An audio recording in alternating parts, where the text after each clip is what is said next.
balance to walk between keeping us relatively fearful, but not so fearful that we stop what we're doing and really examine how it is that they've been waging. There are a lot of people who lie and get away with it.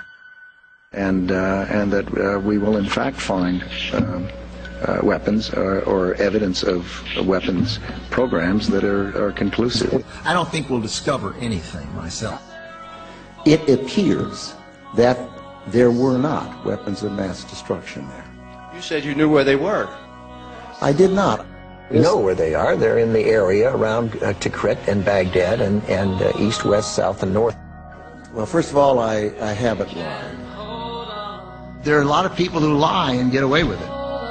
Talking about lies and your allegation that there was bulletproof evidence of ties between Al-Qaeda and Iraq. Was that a lie? Intelligence gathered by this and other governments leaves no doubt that the Iraqi regime continues to possess and conceal some of the most lethal weapons ever devised.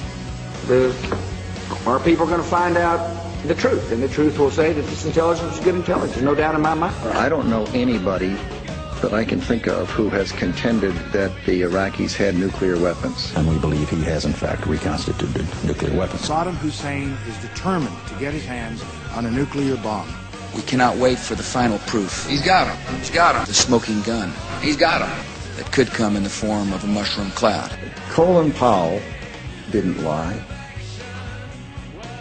My colleagues, every statement I make today is backed up by sources, solid sources. These are not assertions. What we're giving you are facts and conclusions based on solid intelligence. He has not developed any significant capability with respect to weapons of mass destruction. He is unable to project conventional power against his neighbors. Our people are going to find out the truth. I have not suggested there's a connection between Iraq and 9/11. You have said in the past that it was, quote, pretty well confirmed. No, I never said that. Okay. I think that is... No, absolutely not. What I said was, it's been pretty well confirmed that he did go to Prague and he did meet with a senior official of the Iraqi intelligence service. Saddam Hussein aids and protects terrorists, including members of Al-Qaeda. Secretly and without fingerprints, he could provide one of his hidden weapons to terrorists or help them develop their own. What did Iraq have to do with what? The attack on the World Trade Center. Nothing. He said there were three main reasons for going to war in Iraq. Weapons of mass destruction. Saddam Hussein has gone to elaborate lengths, spent enormous sums, taken great risks to build and keep weapons of mass destruction. The claim that Iraq was sponsoring terrorists who would have attacked us on 9/11. Before September the 11th, many in the world believed that Saddam Hussein could be contained. And that Iraq had purchased nuclear materials from Niger. The regime is seeking a nuclear bomb. Now, all three of those turned out to be false. First, just if I might correct a misperception, I don't think we ever said, at least I know I didn't say, that there was a direct connection between September the 11th and Saddam Hussein. Who does the president think he's effing kidding? Of course, it was information that was mistaken. There are a lot of people who lie and get away with it. Those weapons of mass destruction got to be somewhere.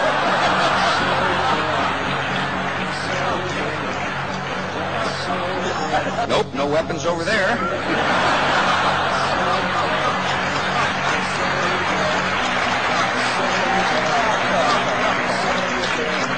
Maybe under here. When you have a precedent set like that, and you have somebody, George Tenet, acknowledging in his book that he knew that the administration was deceiving the American people into a situation that is murdering young men and women from this country and others, that George Tenet and Dick Cheney and Condoleezza Rice and George Bush et al. Should be in fucking jail.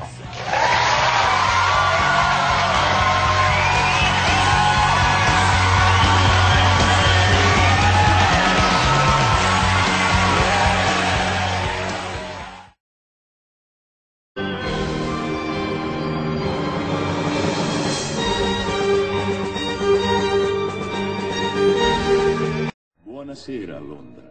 Come molti di voi, io apprezzo il benessere della routine quotidiana, la sicurezza di ciò che è familiare, la tranquillità della ripetizione. Porca vacca! Ne godo quanto chiunque altro, ma nello spirito della commemorazione, affinché gli eventi importanti del passato, generalmente associati alla morte di qualcuno o al termine di una lotta atroce e cruenta, vengano celebrati con una bella festa. Ho pensato che avremmo potuto dare risalto a questo 5 novembre, un giorno, ahimè, sprofondato nell'oblio, sottraendo un po' di tempo alla vita quotidiana per sederci e fare due chiacchiere. Perché mentre il manganello può sostituire il dialogo, le parole non perderanno mai il loro potere, perché esse sono il mezzo per giungere al significato e per coloro che vorranno ascoltare all'affermazione della verità. E la verità è che c'è qualcosa di terribilmente marcio in questo paese. Realtà e ingiustizia, intolleranza e oppressione. E lì dove una volta c'era la libertà di obiettare, di pensare, di parlare nel modo ritenuto più opportuno, lì ora avete censori e sistemi di sorveglianza.